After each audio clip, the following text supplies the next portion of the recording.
The scene is secure and most of the injured are receiving treatment. Unfortunately, the cause of the incident is not yet known, so the press conference will have to be postponed. How's Dr. Clive? I reckon that this could be connected to that artificial Crystamax he extracted. He's got a few scratches, nothing serious. He's been taken to headquarters to be patched up. Larson wants us to go there and ascertain the cause of all this. Let's go then.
Dr. Clive, I need a straight answer.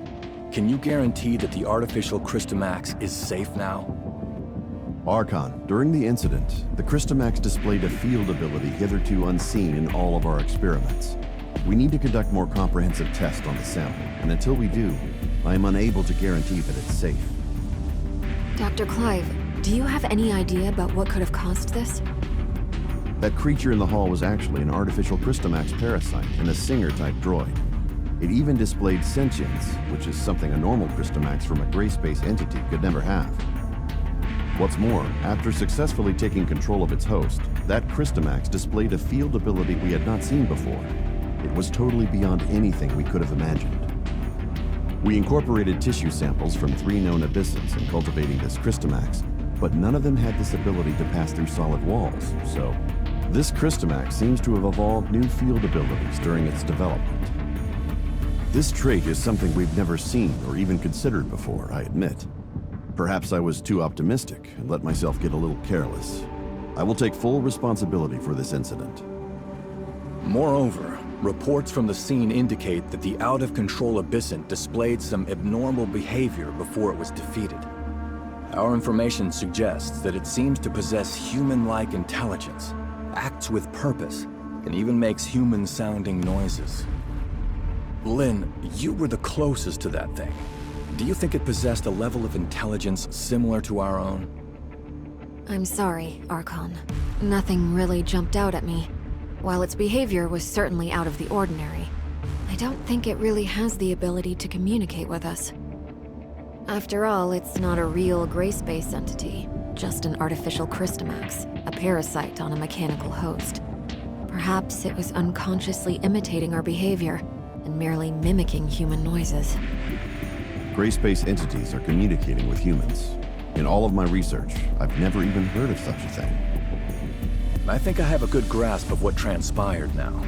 Our forensics team is analyzing the scene as we speak, and might be able to find something of value. Dr. Clive, I've ordered the artificial Christomax to be transferred to the secure lab at headquarters. You may conduct subsequent safety tests there. I shall be keenly awaiting the results. I believe that covers everything for today. Dismissed.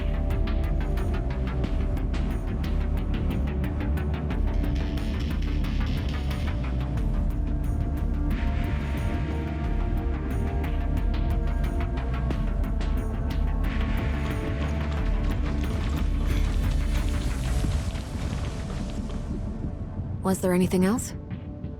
Actually, Lynn, that Abyssant. At the time, I felt like it was trying to communicate with us too. It also wasn't displaying a clear intention to attack.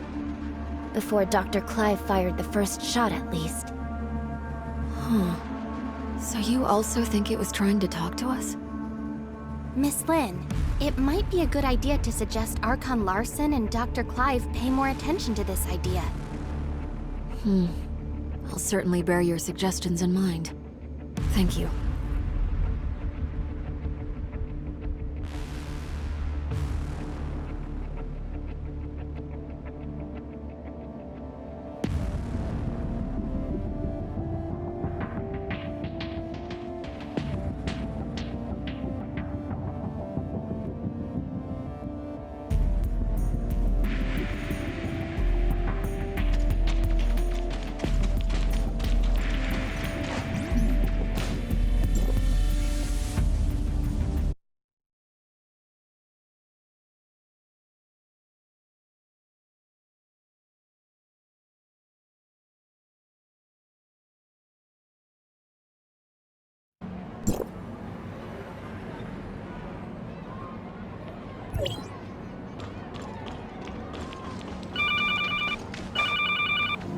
Captain Saki Fua?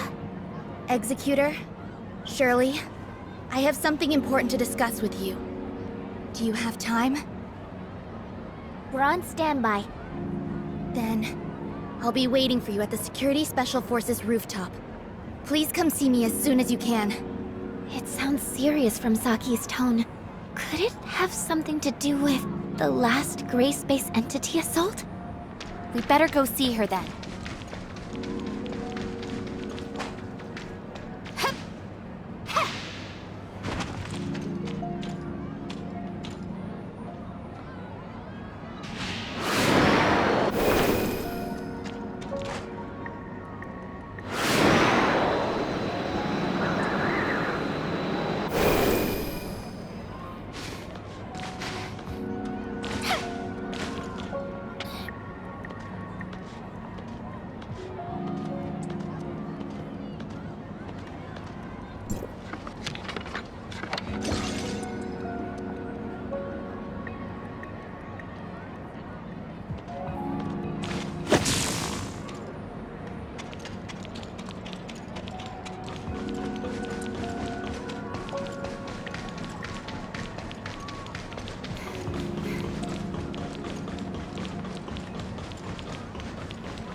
I'm sorry to call you all here on such short notice.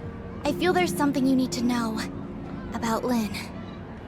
Miss Lynn, did something happen to her? Do you remember the sound that the Christomax parasitized puppet singer made when it attacked? Our technicians have analyzed and processed the sound. We've translated what we've got into human speech.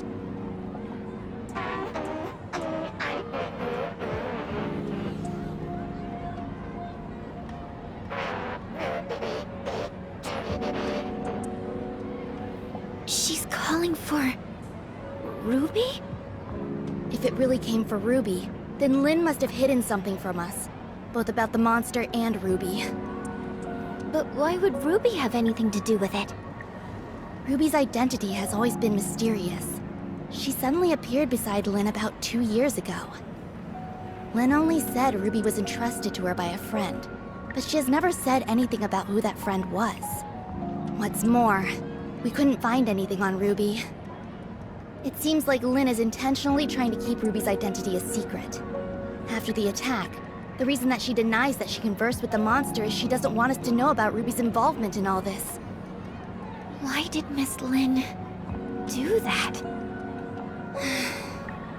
As per regulation, I've submitted everything I've found to Larson.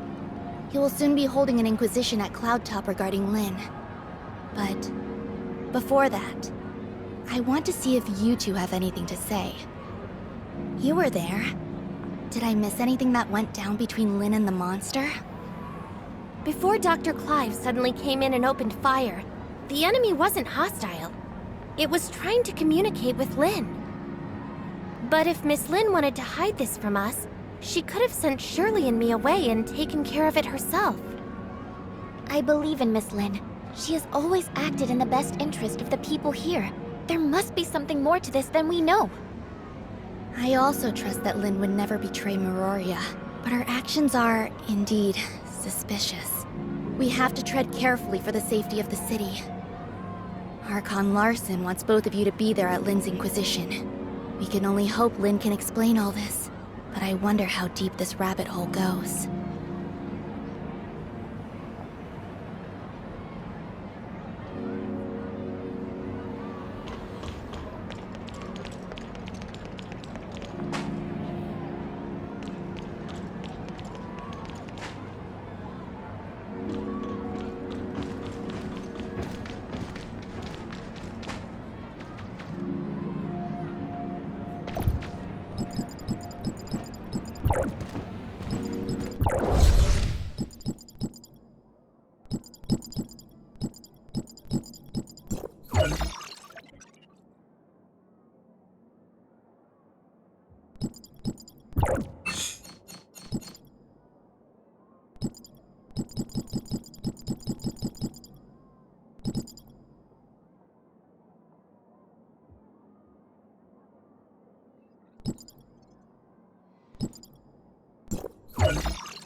Miss Lynn, Let's go in.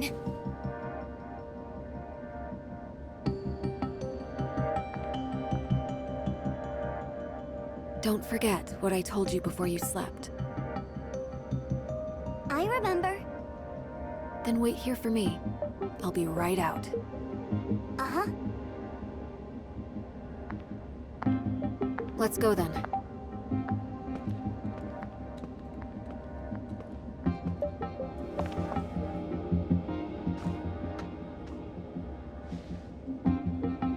Let's go.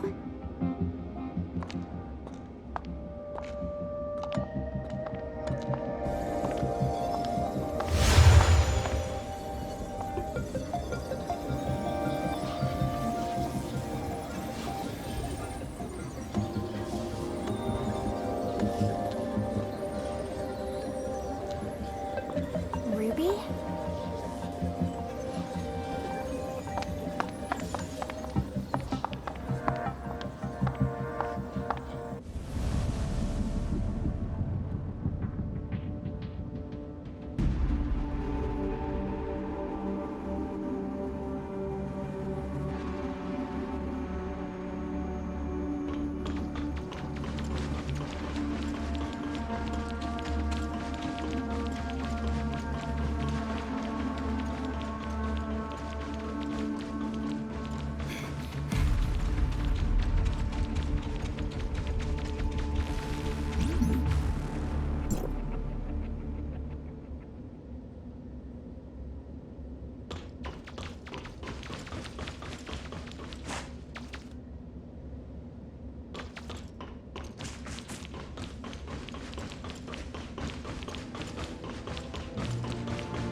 Looks like we have two new faces in our midst. Oh, let me introduce you. These two are Executor and Shirley from District 9. This is... Hello, I'm Tian Lang. Hey, Lyra, why don't you come and say hi? Greetings, I'm Lyra.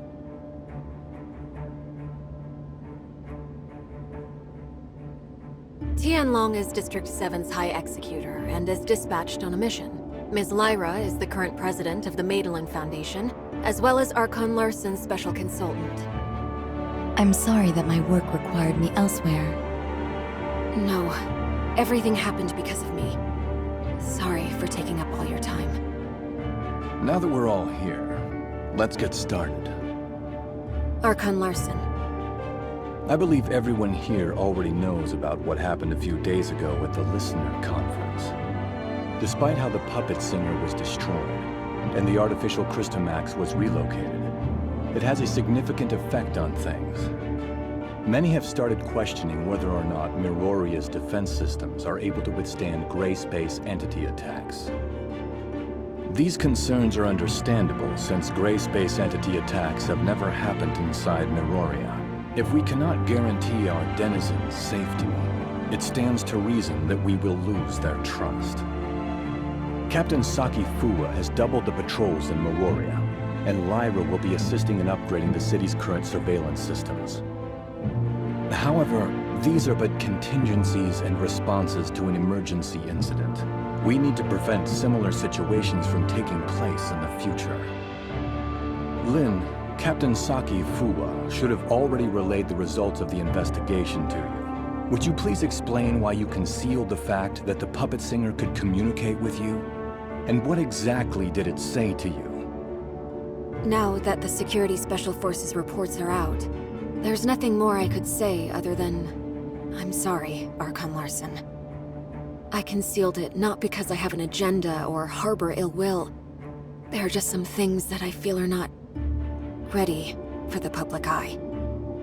Forgive me for being frank, Miss Lin. This thing has profound influences. If we can't work together and solve this crisis together, I'm afraid... Archon Larson, please let me handle the follow-up to this incident.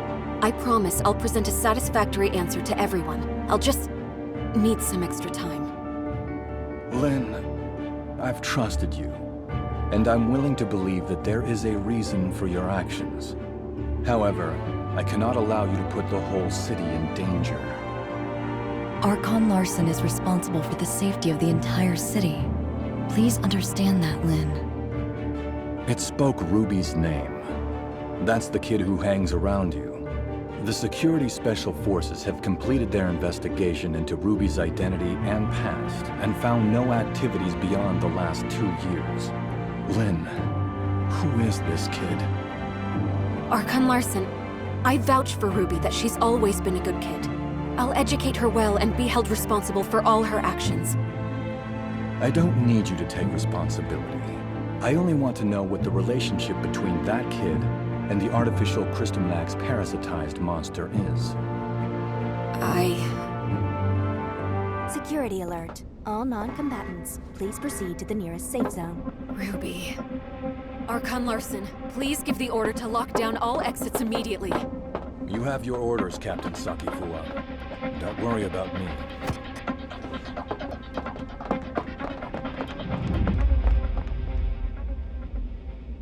Captain, that artificial Crystamax suddenly went out of control. We're sending machine guards to suppress it. That artificial Crystamax again. What's going on with it?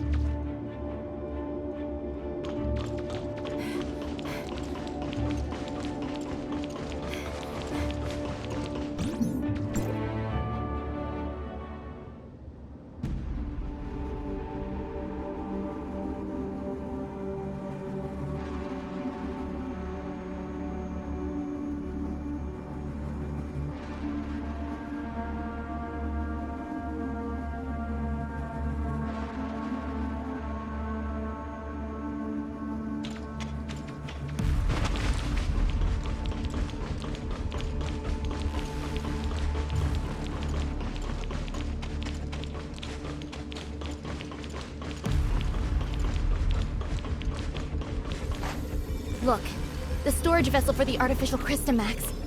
It's completely shattered. What happened here? The machine guards couldn't stop it. We have to find Ruby. The wreckage went through the room ahead.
Captain Sakifua, Archon Larson. take Ruby to the infirmary and keep her safe.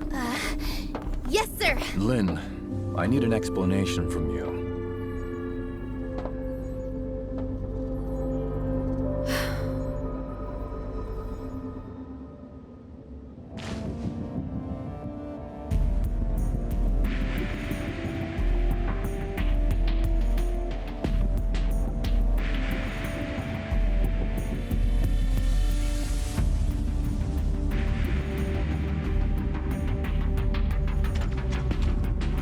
The artificial Crystamax has caused many security incidents. I hope now you can see how this thing doesn't just affect you and Ruby, but all of us. Archon Larson, I will give you all the information I have, but I have a request. You can give me your demands, but I can't promise anything. I need you to give me your word that you'll assure Ruby's safety after hearing what I have to say. Ruby is not really a human. She's the result of an experiment trying to fuse humans and gray space entities. What? Ruby... she's... An artificial gray space entity. Just like what Dr. Clive did. To a certain extent, yes. Ruby and the artificial gray space entity in the listener testing ground are the same. That artificial Christomax may be attracted to Ruby. Do you remember who Rubilia is, Archon Larson? Dr. Rubilia, the first supervisor of Project Listener. That kid is a true genius. If it weren't for the accident, she could have achieved much and given much to Meroria. An accident? 2 years ago, in a routine collection mission on the surface, Rubilia went missing in a gray space entity attack. Her project was then handed off to Dr. Clive, who used to be her assistant. Wait, what happened to Dr. Rubilia took place 2 years ago. And that's also when Ruby appeared in Meroria. Ruby? Rubilia? Rubilia used her own genetic code to fuse with the gray space entity in the experiment. That's how Ruby was born. Using human DNA with that of the gray space entity is directly forbidden by Archon Harunobu. What Dr. Rubilia did was... madness! Since her father died, Rubilia's been running those forbidden experiments in her secret lab. I only learned of it when I found her journal by accident. I put a stop to her experiments and sealed off the lab. Out of many concerns, I didn't make it public. Instead, I exiled Rubilia out of Meroria. You mean she didn't go missing because of the gray space entity attack? But it was by your orders? Yes. I only wanted this thing to go away at the time. Rubilia's experiments were too extreme. I didn't know what would happen if they went public, so I leveraged my position to conceal it all. If Rubilia really did create a superior abyssant with human intelligence and in human form, but outside of human control, it would be a great disaster for all mankind. Lynn, how many like Ruby are out there? Are there any in this city that remain undiscovered? Archon Larson, Ruby is the only test subject left alive. She possesses a human mind. I can assure you that she'll not lose control and become a monster and threaten the safety of everyone. Even if you can prove that Ruby doesn't pose a threat, there's been no change in her situation after she absorbed that artificial Christomax. We cannot be certain if she'll be affected or controlled by the Christomax. Lynn, Executor, and Shirley, please stay here. I'll decide the next course of action after they run a full checkup on Ruby. Larson, I only wish for Ruby to be treated as a human, not a monster locked up in a cage and studied in a lab. I have my own thoughts on this, but I can assure you that Ruby will be safe. Captain Saki Fuwa, with me. Yes.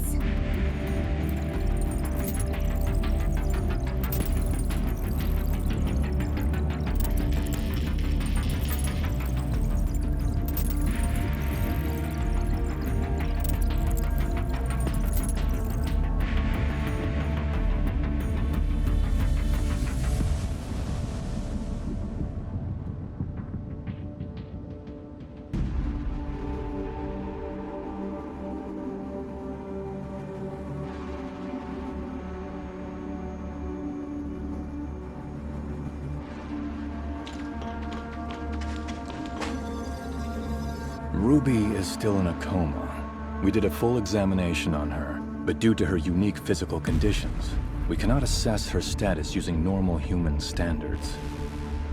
Dr. Clive is assessing Ruby's situation, but he informed us that it might be difficult to do so with our current technology, since she's the first human hybrid. Lynn, there must be some research data left behind in Rubilia's lab, right? Yes. Even though I sealed off the lab, I did not destroy the research data. I planned on revealing the whole thing once Project Listener made some progress.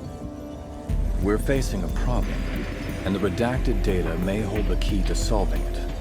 We cannot wait any longer. Only you know the location of the lab, Lynn. I will need you to take a team and retrieve the research data. Yes, sir. I'll send someone to go with you. The safety of Meroria hangs in the balance, and we cannot afford another accident.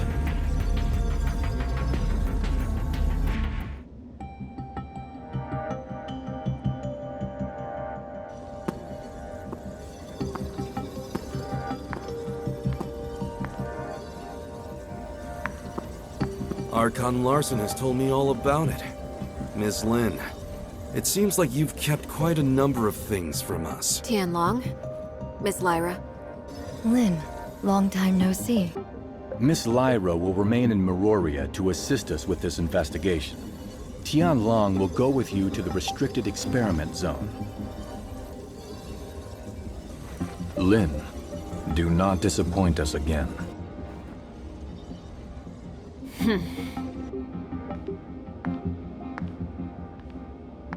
Oh, you got Archon Larson so mad? If you have time to chit-chat, why don't you contribute to planning our next move?